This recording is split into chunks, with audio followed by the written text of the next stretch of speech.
is guilty of tampering with physical evidence in that, one, he altered, concealed, or destroyed the fired ammunition, including the shells or water. And he altered, concealed, or destroyed the fingerprints on his 20-gauge shotgun. And or he altered, concealed, or destroyed the gunshot residue from the barrel of his 20-gauge shotgun. Murder in the second degree, I have to prove beyond a reasonable doubt that on or about April 15, 2023, in the county of Washington, the defendant, Kevin Monahan, caused the death of Kaylin Gillis. That the defendant did so by recklessly engaging in conduct which created a grave risk of death to Kaylin Gillis. That the defendant engaged in such conduct under circumstances evincing a depraved indifference to human life. Kevin Monahan caused the death of Kaylin Gillis. It was his porch. She was in a vehicle in his driveway. It was his shotgun shells. He loaded the gun. He took the safety off. He aimed it. He pulled the trigger. He reloaded another round into the chamber. He aimed it again. He pulled the trigger. He killed Kaylin Gillis.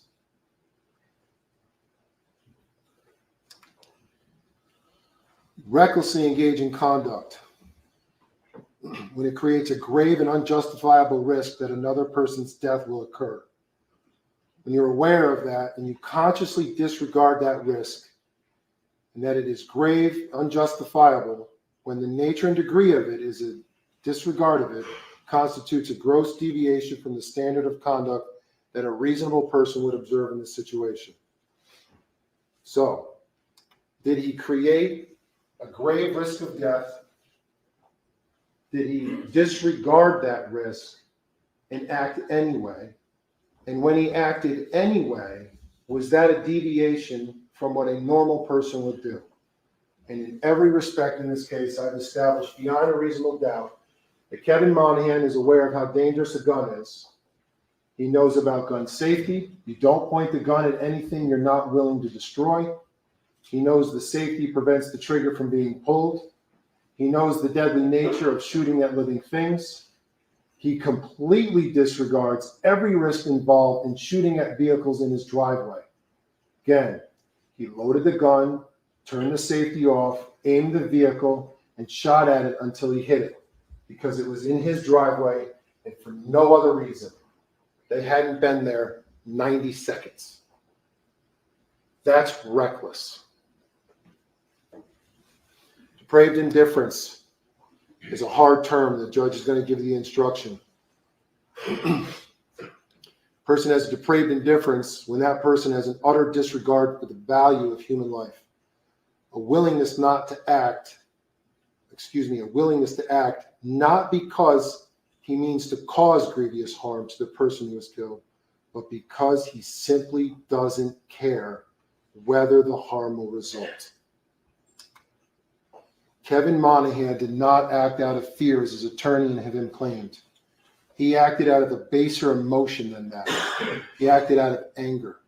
That's the only thing that can be inferred from shooting at people within 90 seconds of being in your property.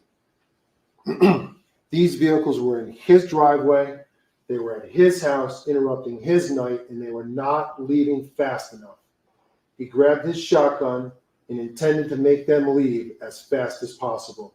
And he didn't care if they were hurt or killed, just so long as they left.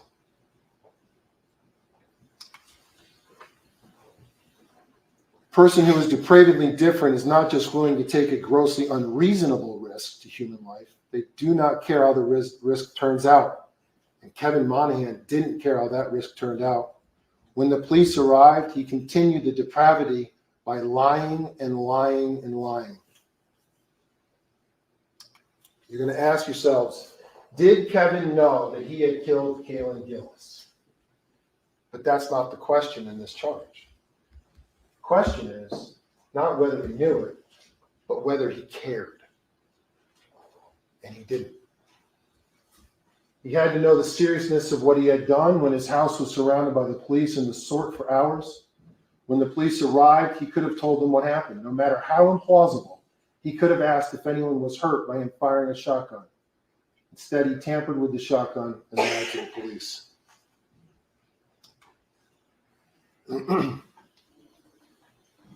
Depraved indifference reflects a wicked, evil, or inhuman state of mind, manifested by brutal, heinous, and despicable acts. His conduct wanton, deficient in a moral sense of concern, or devoid of any regard for the life or lives of others, and so blameworthy as to justify the same criminal liability the law imposes on a person who intentionally kills. He shot the vehicles in the back, and then he said about the police, "I wish they'd get out of my yard so I can go back to bed."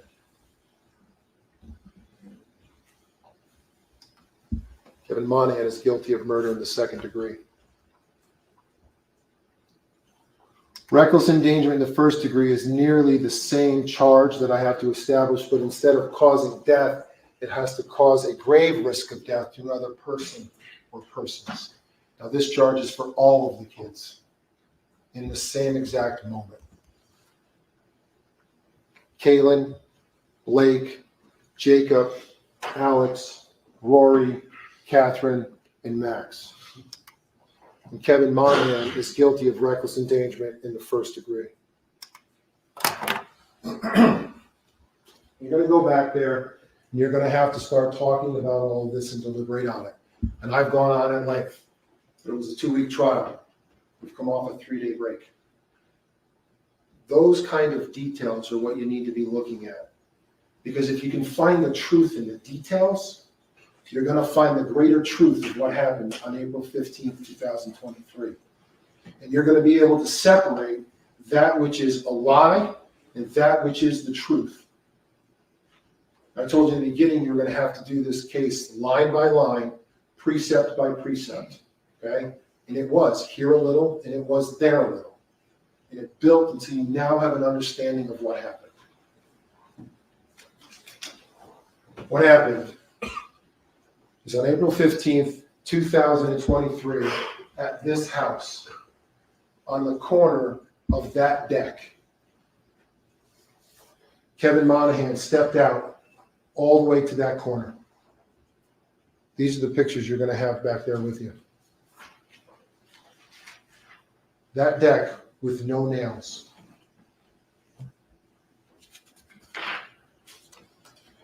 That's what it looked like at night. You're going to have a closer look when you get back there. That's the lighting condition as he stood and he looked down and saw what could have been 11 people 30 yards from him. These are the trajectories. The distance you're looking at now, the line is hard to see, but go back there. Look at the trajectories. It comports with every fact established at this trial. There's another angle.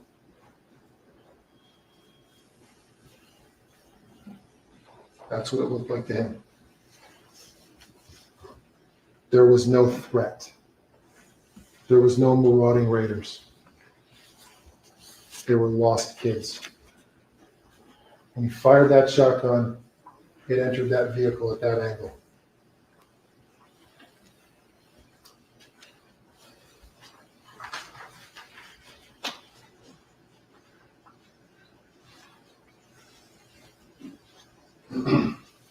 Went through the car at that angle. It entered her neck. It exited her neck. She died at cemetery road.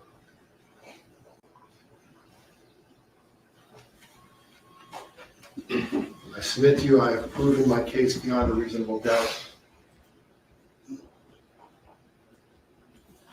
When you spend the time back there, you'll come to the same conclusion. As I've asked you in the beginning, by reaching that conclusion, find the defendant guilty. Thank you. So we're going to take either a brief break or a long break. I'm not quite sure. What I want to do is have the Commissioner George chat with you to see what you'd like to do. We have a couple options. The attorneys and I have a couple things we need to address. And then I could get you back out here, and we could take about 30, 40 minutes, and I could charge you, and then you can begin deliberating. And I think one of the options is that we can provide lunch for you, and then you can start to deliberate. However, if you'd like to have a lunch break and then come back and be charged, we can do that as well.